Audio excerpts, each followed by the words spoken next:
আসসালামু আলাইকুম ওয়া রাহমাতুল্লাহি ওয়া বারাকাতুহু। ছেলেটা গিয়ে পিছনে দাঁড়ালো, মেয়েটা গিয়ে পিছনে দাঁড়ালো। ছেলেটা পিছনের দিকে তাকিয়ে দেখলো যে একজন যুবতী মহিলা, গায়ে তার পাতলা জামা,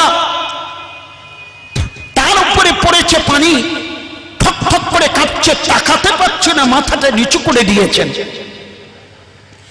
মেয়েটা বলছেন, ভাই আমার বাড়ি এখান থেকে অনেকটা দূরত্ব, রাস্তা হলো জঙ্গলি রাস্তা, আমার কাছে কোনো লাইট নেই, আলোর কোনো ব্যবস্থা নেই, মেহেরবানি করে আপনি আমার ইজ্জত বাঁচান, আপনি আমার ইজ্জত বাঁচান, আপনি আমার একটু রাত্রে থাকার ব্যবস্থা করে দিন। আমাদের এলাকার ছেলেপুলেরা হলে, বর্তমান ছেলেপুলেরা হলে এরা মনে মনে করতে বলে ওই সুযোগটা নিয়েই তো বসে আছি, সবটাই তোমার জন্য উজাড় করে দেব, কোনো অসুবিধা নেই। মেরে মহতারাম, ছেলেটা দেখলেন যে মেয়েটার রাস্তা করে দেওয়া ছাড়া কোনো রাস্তা নেই। ছুটে আসলেন, ভিজে কাপড়টা খুলবার জন্য নিজের পরিধানের লুঙ্গিটা খুলে দিয়েছেন। লুঙ্গিটা খুলে দিয়ে বললেন, বোন আমার কাছে এমন কোনো কাপড় নেই যে কাপড়ে দিয়ে আপনাকে ব্যবস্থা করে দেব, সুতরাং আমি আপনার দিকে তাকাতে পাচ্ছি না, ভিজে কাপড়টা ছেড়ে দেন। ভিজে কাপড়টা ছাড়লেন, ঠক ঠক করে কাঁপছেন। যুবক আল্লাহ বলো সঙ্গে সঙ্গে করলেন কি, নিজের বিছানা মেয়েটার জন্য নির্বাচন করলেন। নির্বাচন করে নিজের বিছানায় শুইয়ে দিলেন, নিজের লেপটা গায়ে দিয়ে দিলেন। ঠক ঠক করে কাঁপছিল।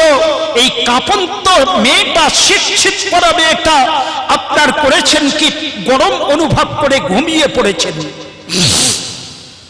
আমার রাসূল বলেছেন, বোন বড় হয়ে গেলে লজ্জায় মাথা হ্যাঁ হয়ে যায়, লজ্জার মাথা খেয়েও বলতে হয়। আমার একজন বন্ধু আমাকে এসে বলছেন, আলী ভাই আমি এমন একটা চরম পর্যায়ের গুনাহ করেছি, মনে হচ্ছে আল্লাহ আমাকে মাফ করবেন। আমি বললাম, ভাই এমনটা কি গুনাহ করেছেন? তো বললেন, আমরা 3 বন্ধু গেছে কোন এক মেলাতে, 3 বন্ধু মিলে রাস্তায় বেরিয়েছে, আমাদের যা বলা কওয়া ছিল, যা যেখান থেকে তুলতে পারবো 3 ভাই ভাগ করে খাবো। বুঝতে পেরেছেন তো? আমি আর খুলে বলছি না। তো বলছেন, আমরা ভাগের সাথে কিছু একটা খরিদ করলাম, খরিদ করে সেইটা খাওয়ার জন্য সিম বাগানে গেলাম। 1 নম্বর মানে আপনার কি বলা যায়, ভোগকারী চলে গেল, ভোগ করে এলো। 2 নম্বর ভোগকারী চলে গেল, 2 নম্বর ভোগকারী ঘুরে চলে এসে 3 নম্বরে আমি গিয়ে দেখি সেটা আর অন্য কেউ নয়, সেটা আমার মায়ের পেটের নিজের বোন। ও যুবক, কোন রাস্তা অবলম্বন করেছি আমি আর আপনি? বলছেন সেটা গিয়ে দেখি অন্য কেউ নয়, সেটা আমার মায়ের পেটের নিজের বোন। প্রাণের বন্ধু, কিছুক্ষণ পরে মেয়েটা আপনার করলেন কি, ঘুম ভেঙে গেল। আল্লাহর রাসূল বলেছেন, বোন বড় হয়ে গেলে ভাই তার বিছানায় নয়, ওই যুবতী বোন ভাইয়ের বিছানায় শুতে পারবে না। আপনার কলিজার টুকরা মেয়েটা বড় হয়ে গেছে, ওই মেয়েটা আপনার বিছানায় আর শুতে পারবে না।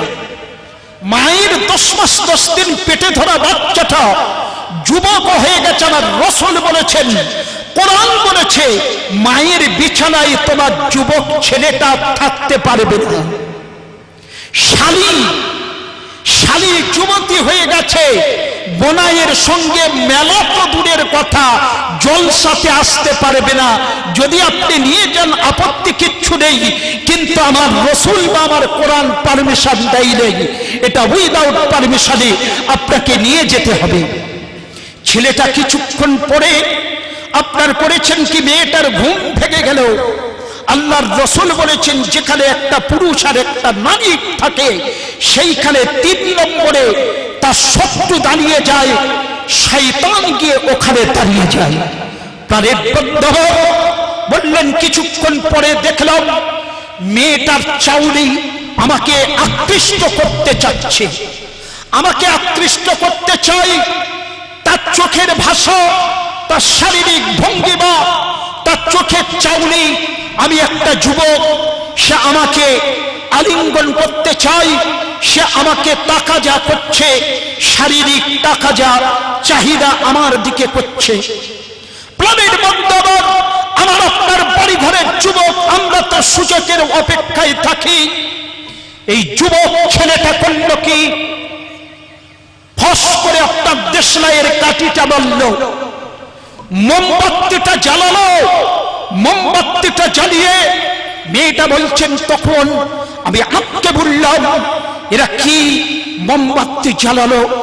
মোমবাতি যখন জ্বালিয়েছে মেয়েটা বলছে, আমি তখন মুচকে মুচকে হাসছি যে আমার কোনো অসম্মতি নেই, যদি তুমি ইচ্ছা করো আসতে পারো, আমি তৈরি। প্রাণের বন্ধু বলছেন কিছুক্ষণ পরে দেখছি এই দাড়িওয়ালা টুপিওয়ালা ছেলেটা নিজের হাতের আঙ্গুলটা আপনার জ্বালালো মোমবাতিতে ধরে আছে, জ্বালানো মোমবাতিতে ধরে আছে। হাতটা কিছুক্ষণ পরে ছিটকে আপনার করল কি, পুড়ে চট করে ফেটে গেল। আহ বলে হাতটা টেনে নিল, আঙ্গুলটা টেনে নিল। আবার কিছুক্ষণ পরে দ্বিতীয় আঙ্গুলটা দিল। মেয়েটা বলছেন আমার কামড়তে চোরা তো দূরের কথা, আমি তখন ভয়ে শিখকে বললাম উড়ি সর্বনাশ, মুসলমানরা কত বড় ভয়ঙ্কর।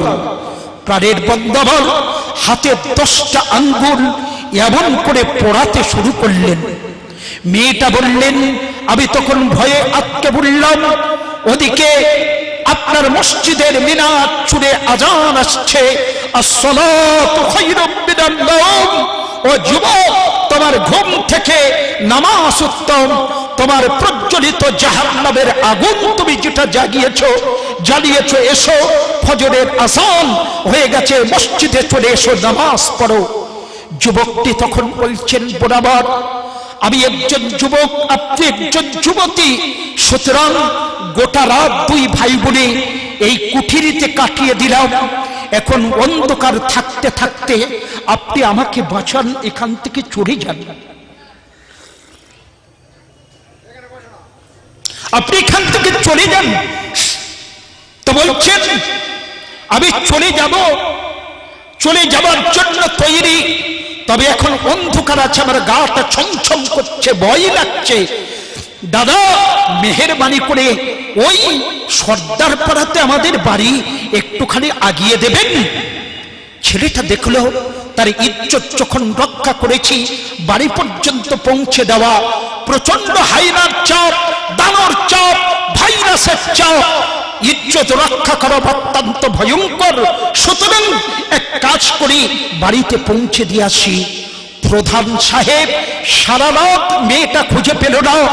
প্রধান সাহেব আপনার লোক লাগিয়ে দিল, বন্দুক তুলেছে, বন্দুক তুলে বলল, লুচ্ছা মুসলমান, সারা রাত আমার মেয়েটাকে আটকে রেখে লীলা খেলা করেছ, বন্দুক রিভলভার দিয়ে তোর বুকটা ঝাঁঝরা করে দেবো, ঝাঁঝরা করে দেবো। তুলেছে রিভলভার, ছুটে এসে মেয়েটা ওই আপনার দাড়িওয়ালা টুপিওয়ালার মাঝখানে দাঁড়িয়ে বলছেন, যদি গুলি করতে হয় সর্বপ্রথম আমার বুকে গুলি করুন। মা তুই কি বললি?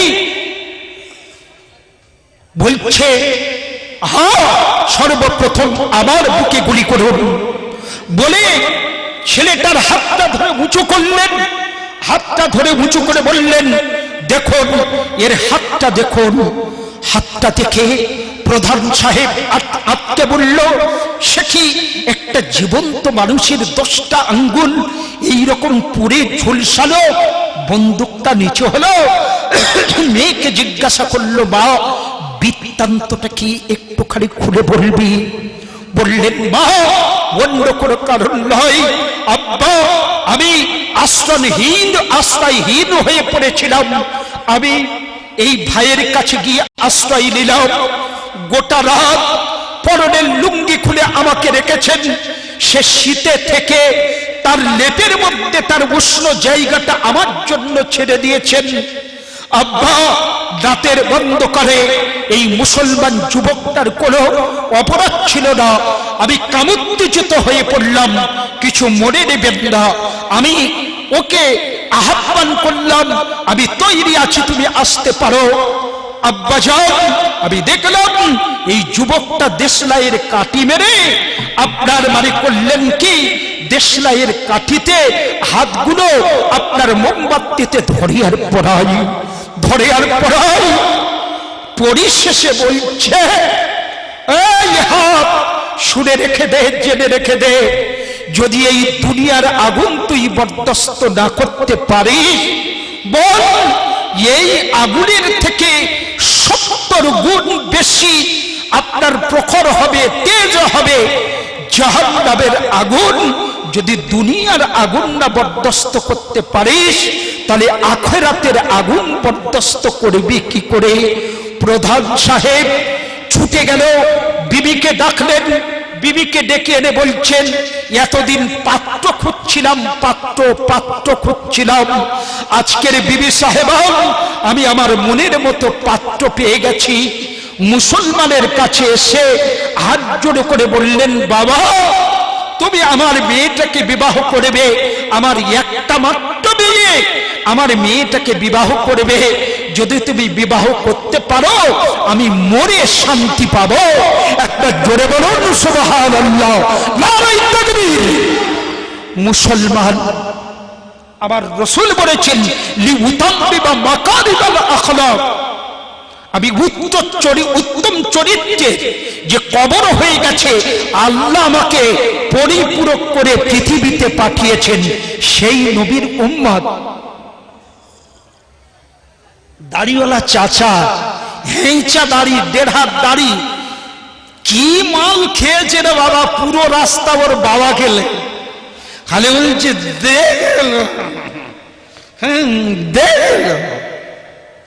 আরে তুমি পৃথিবীকে এ শিক্ষা দিয়েছ, তুমি গোটা পৃথিবীকে দেখিয়েছ, মদের পাত্র এমন ভাবে কুচে দিয়েছ, গোটা পৃথিবী আজও ইতিহাস হয়ে আছে।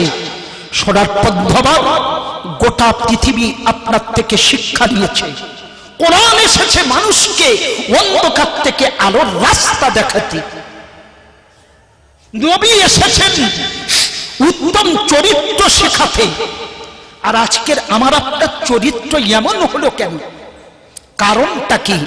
একটা মাত্র কারণ, মাদ্রাসা বলে মাদ্রাসায় ছেলে দেই। চাচা, একটা ছেলে মাদ্রাসায় দেন না?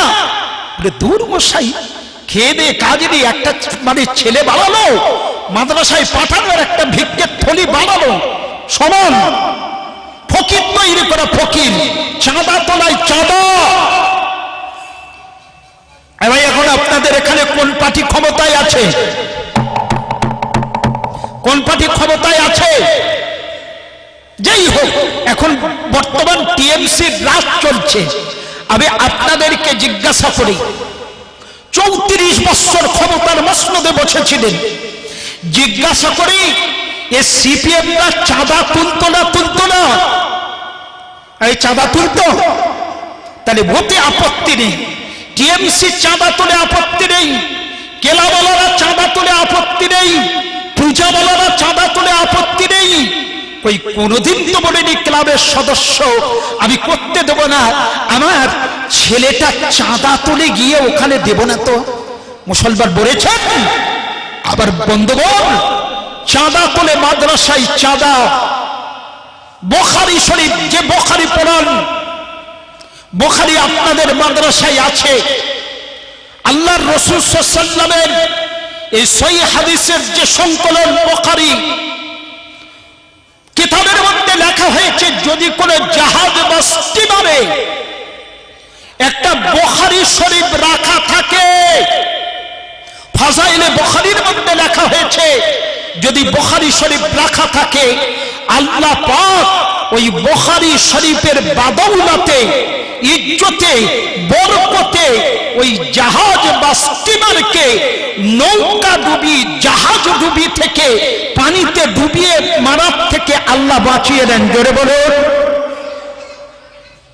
কোন রোগাক্রান্ত ব্যক্তি দুরারোগ্য রোগে ভুগছেন, মুসিবতে পড়ে আছেন, বুখারী শরীফ খতম করে দোয়া চাইলে আল্লাহ সে দোয়া কবুল করেন। জোরে বলুন। এবার আপনাদেরকে জিজ্ঞাসা করি, যে এরিয়াতে বুখারী শরীফ পড়ানো হয় সে এরিয়াতে বরকত আসে না আল্লাহর গজব নামে? উত্তরটা আপনারাই দিবেন। বরকত আসে। এজন্য আল্লাহ শুকরিয়া আদায় করুন, শুকরিয়া আদায় করতে হবে। প্রাণের ভাই আমার, মাদ্রাসার একজন তালিবে ইলম, যে মাদ্রাসায় আমরা আমাদের বাচ্চাদেরকে পড়াই দরুদ শরীফ। হ্যালো, ওয়ালাইকুম আসসালাম। জি না, আমি তো জলসায় এসেছি। বলুন কি চৌরানি আছে, কে বলছেন? আচ্ছা আচ্ছা আচ্ছা, ঠিক আছে ঠিক আছে। ছেলেটা মাদ্রাসা কি উপহার দেয় আপনাদের? চাঁদা আপনাদের দিতে হবে না, আমি চাঁদা চাইব না আপনাদের কাছে। দিবেন না চাঁদা, রেখে দিবেন, পুঁজি করে রেখে দেন। মাদ্রাসা আপনাদের কি দেয় একটা ইতিহাস আপনাদেরকে বলেই আবার বক্তব্য শেষ করবে ইনশাআল্লাহ। একজন মাদ্রাসার বুখারী পড়তে বলা, বুখারী শরীফ পড়ে, রাস্তা দিয়ে যায়, এই রাস্তার সাইড দিয়ে যায়, পাকা বাড়ি আছে একটা বাড়ি, ওই বাড়ির একটা পরমা সুন্দরী যুবতী, ছেলেটা দেখতে ফর্সা টুকটুকে, লাল টুকটুকে, ইচ্ছা করে ছেলেটাকে কাছে পেতে। একদিন হঠাৎ করে বাড়িতে কেউ নেই, খুব ভালো করে বুঝুন, ছাত্র বুখারী, আপনার করেছেন কি, দাসীকে বলল ওই ছেলেটাকে গিয়ে বলবে, যে ছেলেটা মাদ্রাসায় যাচ্ছে ওই ছেলেটাকে গিয়ে বলবে এই বাড়িতে একটা মেয়ে পেটের যন্ত্রণায় ছটফট করছে, আপনি একটুখানি ছট করে আসুন, একটা ফু দিতে হবে। ছেলেটা বলল, ভাবলো মেয়েটা তার জীবন একটা ওষ্ঠাগত সুতরাং যাওয়া দরকার। যেই গিয়েছে চোখ টিপে বলল যাবে, চলে যা। চলে গেল, দরজা বন্ধ করে বললেন, গোটা কয়েকটা বছর আপনার এই যাতায়াতের রাস্তা চেয়ে আমরা থাকি, আমি থাকি, সুযোগ পাই নাই। অনেকদিন পরে আজকে সুযোগ পেয়েছি, সুযোগ হেলাই নষ্ট করব না। প্রাণের বন্ধু, ঘরের দরজা দিয়ে দিলেন, ঘরের দরজা দিয়ে দিলেন। ঘরের দরজা দিয়ে দেওয়ার পরে বলছেন, দেখুন যদি আপনি আমার মনের তামান্না ইচ্ছাটা পূরণ করেন তাহলে আমি কথা দিলাম, চিল্লাবো, আওয়াজ করব, জামাটা ছিঁড়ে ফেলে দিয়ে বলবো এই মোল্লা মৌলবী বাড়িতে কেউ নেই, আমার ইজ্জত লুটতে এসেছিল। আল্লাহ, জেনার মতো এত বড় একটা মানে জঘন্য অপরাধ আমি কি করে করতে পারি? আল্লাহ তুমি বাঁচাও, তুমি বাঁচাও, তুমি বাঁচাও। তোমার কোরআন পড়েছে, লা তাকরাবুস জিনা ইন্নাহু ফাহিশাতুন ওয়া সাআ সাবিলা। খবরদার জিনা নিকটবর্তী হইও না, জিনার রাস্তা অবলম্বন করো না। এটা মানে আপনার কি বলা যায়, অত্যন্ত ঘৃণিত রাস্তা, কিয়ামতের কঠিন দিন, ভয়ঙ্কর আযাব। সোনার বন্ধুরা, পরিস্থিতি সামনে আসলো, ছেলেটা এ মাদ্রাসা আপনাকে কি দেয়? আমরা আপনাদের থেকে দুমুষ্টি চাল নেই, 500 টাকা নেই, আপনাদের বাগানের ফসলটা আপনারা আমাদেরকে দেন, আমরা আপনাদেরকে কি দিতে পারি? ছেলেটা মাথা নিচু করেছেন, মেয়েটা বলছেন কোনো হেলা চলবে না, এখানে কোনো কথাই চলবে না। প্রাণের বন্ধুরা, ছেলেটা দাঁড়িয়ে সিদ্ধান্ত করলো, বলো হ্যাঁ ঠিক আছে, কোনো অসুবিধা নেই, আমি একটা যুবক আর আপনি একটা যুবতী, সুতরাং এই সুবর্ণ সুযোগ হেলাই নষ্ট করে যাবে না। বললেন আমাকে বাথরুম লেগেছে, আমার একটুখানি বাথরুম সেরে আসতে দিন। বাথরুমে গেল, বাথরুম তো তার পায়নি,